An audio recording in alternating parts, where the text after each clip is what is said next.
మీ sugar 100% కంట్రోల్లో ఉండాలంటే ఇలాగ మాత్రమే తినండి.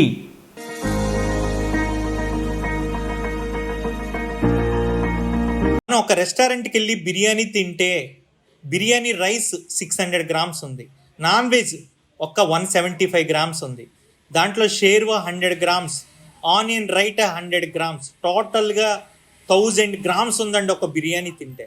దాదాపు 1700 క్యాలరీస్. దీంట్లో కార్బోహైడ్రేట్ 500 గ్రామ్స్. దీంట్లో ఎక్కువ సాచురేటెడ్ ఫ్యాట్స్, ట్రాన్స్ ఫ్యాట్స్ ఎక్కువ. దీంట్లో ఫైబర్ అస్సలు లేదు. ప్రోటీన్ 35 గ్రామ్ ఉంది దీంట్లో. ఇది బిర్యానీ గురించి అండి. అయితే బిర్యానీ తింటే ఎంత షుగర్ స్పైక్ వచ్చిందో తెలుసండి, దాదాపు 210.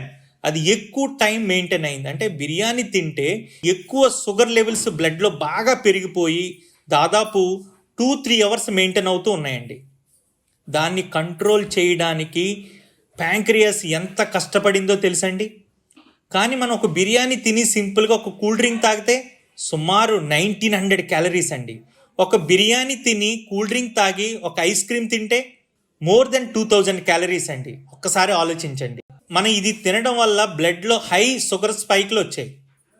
అది తగ్గించడానికి ప్యాంక్రియాస్ చాలా ఎక్కువ ఇన్సులిన్ రిలీజ్ చేసింది.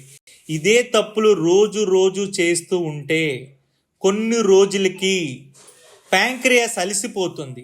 దాని ద్వారా మెటబాలిక్ డిజార్డర్స్ వచ్చే అవకాశాలు చాలా ఎక్కువ అండి. ఈ బిర్యానీని ఎలా తినాలి అని అంటే హోటల్కి వెళ్తే డెఫినెట్గా ఆనియన్ రైటా ఉంటుంది. ఆనియన్ రైటా 100 ml తీసుకున్నాను.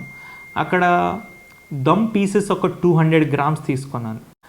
అలాగే బిర్యానీని ఓన్లీ 100 గ్రామ్స్ తీసుకున్నా. అక్కడ వెజిటేబుల్ సలాడ్ని ఒక 200 గ్రామ్స్ తీసుకున్నానండి. ఇది ఎక్కడికి వెళ్ళినా దొరుకుతుంది. ఇది నేను ఫస్ట్ వెజిటేబుల్ సలాడ్ని తినేసాను. ఎందుకంటే దాంట్లో ఎక్కువ ఫైబర్స్ ఉంటాయి, విటమిన్స్, మినరల్స్ ఉంటాయి, డైజెషన్ బాగా చేస్తాయి. నేను ప్రోటీన్ తిన్నా. ప్రోటీన్ దాదాపు 50 గ్రామ్ ప్రోటీన్ తిన్నాను. నెక్స్ట్ ఆనియన్ రైటా 200 గ్రామ్ ఆనియన్ రైటా తినేసా. ఫైనల్గా 100 గ్రామ్ బిర్యానీ తిన్నా. చాలా హ్యాపీగా ఉంది. నా స్పైక్ ఎంత వచ్చిందో తెలుసండి, ఓన్లీ 110 కంటే ఎక్కువ పెరగలేదండి. నా బేస్ లైన్ 90 దగ్గర స్టార్ట్ అయ్యి 100, 110. అన్బిలీవబుల్ షుగర్ స్పైక్ అండి.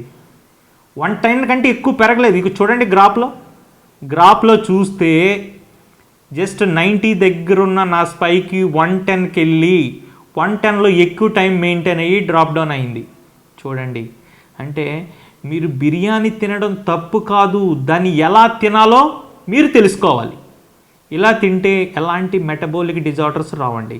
No BP, no diabetes, no obesity. మీ షుగర్ 100% కంట్రోల్లో ఉండాలంటే ఇలాగ మాత్రమే తినండి. ఇలా కాకుండా మీరు వేరే రకంగా తిన్నారంటే నా షుగర్ స్పైక్ ఎంత పెరిగిందో అంతకు మించి పెరుగుతుంది. నా ఛానల్ని సబ్స్క్రైబ్ చేయండి.